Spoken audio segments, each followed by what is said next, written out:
ലൈവിൽ ഇപ്പോൾ വല്ലാത്തൊരു ചടങ്ങ് നടന്നുകൊണ്ടിരിക്കുകയാണ്. ശരിക്കും പറഞ്ഞാൽ ആദില നൂറ ഇവരെ രണ്ടുപേരെ നമുക്ക് വെറുപ്പിച്ച് നമ്മളെ അങ്ങ് ആ ശൈത്യയുടെ വഴിയിലേക്ക് ആദിലേനെ നൂറേനെ കൊണ്ടുപോകാൻ വേണ്ടി വന്നതാണെന്ന് തോന്നുന്നു. ഏതായാലും ലൈവിലെ ആ ഒരു വലിയ സംഭവം എന്താണെന്ന് ഞാൻ ഷെയർ ചെയ്യാം. അതിനു മുന്നേ നിങ്ങൾ ആദ്യമായിട്ടാണ് സീരിയൽ ഗ്രാൻഡ്മ കാണണമെങ്കിൽ ചാനൽ എന്തായാലും സബ്സ്ക്രൈബ് ചെയ്തിട്ട് കാണുക. സംഭവം എന്ന് വെച്ചാൽ ഇപ്പൊ ആ ഒരു ബിഗ് ബോസ് കൊടുത്തിരിക്കുന്ന ഒരു ടാസ്ക് ആണ്, ഒരു മോർണിംഗ് ആക്ടിവിറ്റി പോലെ. അവർക്ക് വന്നിട്ട് അവരുടെ ഓരോരുത്തരുടെയും ഒരു ബെസ്റ്റ് നിമിഷം, ബെസ്റ്റ് ആയിട്ടുള്ള ഒരു വ്യക്തിയെ കുറിച്ചൊക്കെ പറയാണ്. ബിഗ് ബോസ് ഉദ്ദേശിച്ചത് ഈ വലിയൊരു വഴക്കൊക്കെ അതൊക്കെ ഒന്ന് കോംപ്രമൈസ് ചെയ്ത് പോകാൻ വേണ്ടിയിട്ടാണ്.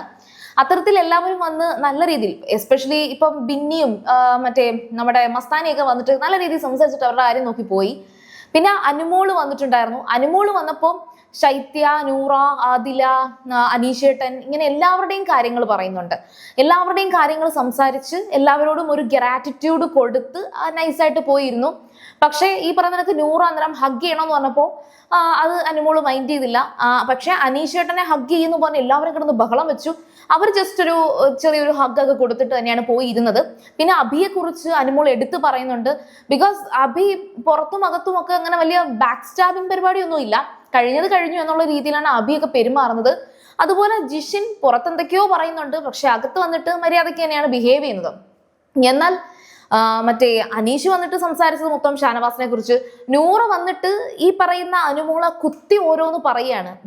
വെറുതെ അനുമോളുടെ പേരെടുത്തിട്ടത് പോലെയാണ് എനിക്ക് തോന്നിയത്. അതായത് അനു ആണെങ്കിൽ നമുക്ക് ഒരുപാട് കാര്യങ്ങളൊക്കെ ഉപദേശിച്ച് തരും, നല്ലതാണ് അത് ഇത്. പിന്നെ പിണങ്ങി കഴിഞ്ഞാൽ മൈൻഡ് പോലും ചെയ്യത്തില്ല. പിന്നെ പിണങ്ങി കഴിയുമ്പോൾ പിന്നെ മടി പിടിച്ചെടുത്തി ഓമനിക്കണോ. പിന്നെ അത് കഴിഞ്ഞിട്ട് നമ്മുടെ ആദില വരുന്നുണ്ടേ. ആദില ശരിക്കും പറഞ്ഞാൽ ഒരു വൃത്തികെട്ട കണ്ണിങ് ക്യാരക്ടർ ആദിലയ്ക്ക് ഉണ്ട്. ശരിയാണ്, ആള് ഭയങ്കര ബുദ്ധിമതിയാണ്. ആദിലയുടെ കണക്കൊരു ബുദ്ധി എന്ന് പറയുന്നത് ഇപ്പം നമ്മളടുത്ത് പോലും മിക്കവാറും എല്ലാം സംസാരിക്കാൻ വന്നു കഴിഞ്ഞാൽ അടുപ്പിക്കാൻ കൊള്ളത്തില്ല, അത് വേറെ കാര്യം. എങ്കിലും ആദിലയുടെ ഒരു ബുദ്ധി എന്ന് പറയുന്നത് ഒരു ഇത്തിരി കടന്ന ബുദ്ധിയാണ്. അപ്പൊ ഈ ശൈത്യ പറഞ്ഞിരിക്കുന്ന എല്ലാം കേട്ട് അതേപടി വിശ്വസിച്ചിട്ട് ഈ ശൈത്യയെ അവിടെ അങ്ങ് വെള്ള പൂശി ഒട്ടിക്കാൻ വേണ്ടിയിട്ട് അനുമോളുടെ പേരെടുത്തിട്ടതുപോലെയാണ്. അതായത് സംസാരിച്ച കാര്യങ്ങളിലേക്ക് കടക്കാം.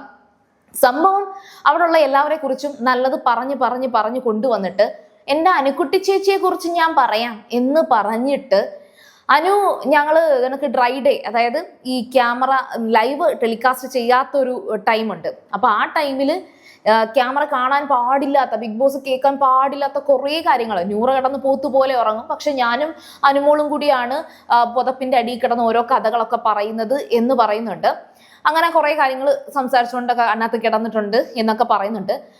പിന്നെ അതുപോലെ തന്നെ ഈ എന്തെങ്കിലുമൊക്കെ ഞങ്ങൾ തമ്മിലുള്ള സ്വരച്ചേർച്ചകളൊക്കെ വന്നാലും ഞങ്ങൾക്ക് ആ ഒരു ഇഷ്ടമുണ്ട്, എൻ്റെ ഉള്ളിൽ എന്തായാലും ഉണ്ട് എന്നൊക്കെ പറയുന്നുണ്ട്. എന്നിട്ട് ശൈത്യയെ എടുത്തിടുന്നുണ്ട്. ശൈത്യയുടെ പേര് പറയുകയാണ്. അതായത് ശൈത്യക്ക് പുറത്തു പോയി കുറെ ബുള്ളിങ് ഒക്കെ കേൾക്കേണ്ടി വന്നിട്ട് എന്ത് ശൈത്യയുടെ കയ്യിലിരിപ്പ് കൊണ്ട് ശൈത്യ ഒരുപാട് ചെറ്റത്തരം കാണിച്ചിട്ടുണ്ട്. അതുകൊണ്ട് തന്നെയാണ്.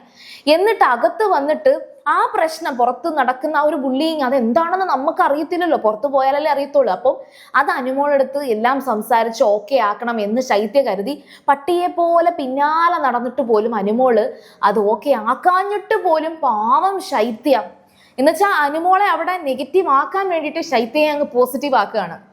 അതിനുശേഷം നമുക്ക് ഒരുപാട് ഉള്ളിൽ ആ ഒരുപാട് ഇഷ്ടമുണ്ടെങ്കിൽ മാത്രമല്ലേ നമ്മളിങ്ങനെ പട്ടിയെ പോലെ പോകത്തുള്ളൂ. ഞാനും അങ്ങനെ പോയിട്ടുണ്ട് അനുമോളുടെ പിന്നാലെ. എന്നിട്ടും പാവം ശൈത്യക്ക് ഗ്രാറ്റിറ്റ്യൂഡ് കൊടുക്കുകയാണ്. ശൈത്യയെ ഒന്ന് ബൂസ്റ്റ് ചെയ്ത് പറയാൻ വേണ്ടിയിട്ടാണ് അനുമോളെ അവിടെ എടുത്തിട്ട് നെഗറ്റീവ് ആക്കുന്നത്.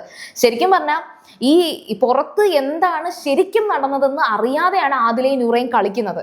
അല്ലെങ്കിൽ ശൈത്യ പറഞ്ഞ അറിവ് മാത്രം വെച്ചിട്ട്.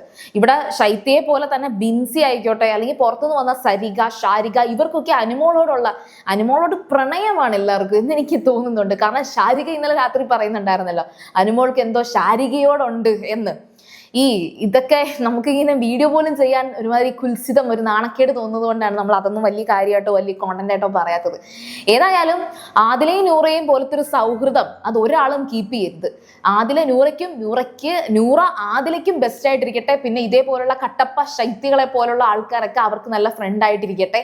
അനിമോളെ പോലെ ആ ഒരു കൾച്ചറിലും മാത്രമേ ഇന്നസെന്റിലും ഒക്കെ നിൽക്കുന്ന ആൾക്കാർ, ജെനുവിനായിട്ട് ജീവിക്കുന്ന ആൾക്കാർ അവരെ അവരുടെ വഴിക്ക് വിടുന്നതായിരിക്കും നല്ലതെന്ന് എനിക്ക് തോന്നുന്നുണ്ട്. പിന്നെ ബാക്കി ലൈവിൽ അതേ കണക്കൊരു എസ്സേ നടക്കുന്നുണ്ട്. ആദില നെവിനെ കുറിച്ച് പറയുന്നുണ്ട്. ഇതിന്റെ ഇടയിലും മിക്കവാറും കൊണ്ടുവരാൻ പോകുന്നത് അനിമോളുടെ പേരായിരിക്കും. ഞാൻ ബാക്കി കേട്ടില്ല. എന്തായാലും ശരി, നിങ്ങളുടെ അഭിപ്രായം പറയുക. നിങ്ങളൊക്കെ ലൈവ് കാണുന്നുണ്ടോ? എനിക്കറിയത്തില്ല, കാരണം കാണാൻ തോന്നുന്നില്ല. എന്തായാലും നിങ്ങളുടെ ഇത് ലൈവ് കാണുന്നുണ്ടെങ്കിൽ നിങ്ങളുടെ അഭിപ്രായങ്ങളൊക്കെ പറയുക. അതുപോലെ തന്നെ സീരിയൽ കാണുമ്പോൾ ഫസ്റ്റ് ടൈം കാണുകയാണെങ്കിൽ ഉറപ്പായിട്ടും ചാനൽ ഒന്ന് സബ്സ്ക്രൈബ് ചെയ്തിട്ട് കാണുക. വീഡിയോ ഇഷ്ടപ്പെട്ടാൽ ലൈക്ക് ചെയ്യുക, കമന്റ് ചെയ്യുക, ഷെയർ ചെയ്യുക. ഞാൻ പോയി വരാം. ബൈ.